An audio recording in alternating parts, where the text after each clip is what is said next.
పరిమళము నీదేనా నాలో పరవశము నిజమేనా బొండు మల్లి పువ్వు కన్నా తేలికగు నీ సోకు రెండు కళ్ళు మూసుకున్నా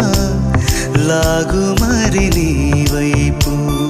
సొగసును చూసి పాడగాయలా కనులకు మాట రాదుగా అలా వింతల్లోనూ కొత్త వింత నువ్వేనా ఆ అందం అంటే అచ్చంగాను నువ్వే